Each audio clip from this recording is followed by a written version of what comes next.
Mana bugun biz pisochniy xamirdan mazali pirog tayyorlaymiz. Buning uchun kerak bo'ladi 700 gram un, 3 ta tuxum, bitta razrexитель, 2 ta olma, 50 gram magiz, 50 gram yong'oq, 200 gram shakar xamiriga 80 gram shakar olma bilan aralashtirishimiz kerak bo'ladi. 200 gram margarin, 1 chimdim tuz kerak bo'ladi. Birinchi ishi unga margarinni syorkadan chiqazib, kroshka qilishdan boshlaymiz. Mana kroshka qilib oldik. Endi uni ustiga razrexитель hammasini sepamiz. Keyin ustiga 1 chimdim tuzni ham sepib, yaxshilab aralashtiramiz. Keyin uni ustidan bu yerda 3 ta tuxumni ikkitasini chaqdik, bittasini sarig'ini olib qo'ydik. Qolgan oqini ham bunga qo'shib chaqib, 200 gram boyagi shakarni solib aralashtirib tayyor qilib oldik.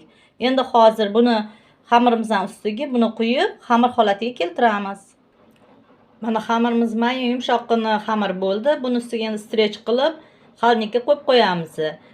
Bu orada mana ikkita olmamizni mayda qilib to'raymiz. Yong'og'imizni ham mayda qilib to'rab tayyor qilib olamiz. Mana olmalarimizni mayda qilib to'rab oldik. Yong'oqlarimizni ham maydalab to'rab tayyor qilib oldik. Endi skorotkамizga 20 gram sariyog' solib, ozgina erigandan keyin shu olmalarni solamiz. Uni ustiga shakar solamiz. Mana sariyog'imiz eridi, endi buni ustiga olma solamiz. Gazimizni past qo'yamizda, ustiga olmani bir ikki marta aralashtirgandan keyin ustiga shakar sepamiz. Boyagi 80 gram shakarimizni keyin aralashtiramiz. Ozgina shakarlari erigandan keyin uni ustiga yong'oq bilan magiz solamiz. Mana suvlar chiqishni boshladi olmani. 1 minutcha aralashtirib turdik. Endi uni ustiga magiz bilan yong'oqni solamiz. Mana magiz yong'og'imizni ham soldik. 1 minutgina aralashtirib gazimizni o'chiramiz. Mana nachinkamiz tayyor bo'ldi. Buni o'chirib qo'yamiz. Mana xamirimizni ikkita zo'lchiga ajratib olamiz. Bittasini kattaroq, bittasini kichkinaroq qilib qo'yamiz.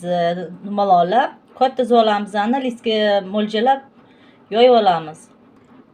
Xamirimizga ozgina un sepib yoyamiz. Chunki bu pisochniy xamir unsiz yoyilmaydi. Nomiga un sepib yoyamiz. Xamirimizni qo'llarimiz bilan tekislab, chetlarini bir tekis qilib yoyib, listimizga to'g'rilab olamiz. Mana nachinkalarimizni solib tayyor qilib oldik. Endi buni ustiga boyagi kichkina xamirimizni yoyib, lenta qilib kesib, shu xamirimizning ustidan, nachinkalar ustidan qo'yib chiqamiz. Xamirlarimizni mana bunaqa lentichka qilib olamiz-da. Boyagi masallig'imizni o'sha xamirimizning ustiga qo'yib chiqamiz. Hammasini shunaqa qilib lentichka qilib qo'yib chiqib, ustidan tuxum sarig'ini suramiz. Gaz duxovkasida 200 gradusda pishirib olamiz. Mana mazali pirogimiz ham tayyor bo'ldi.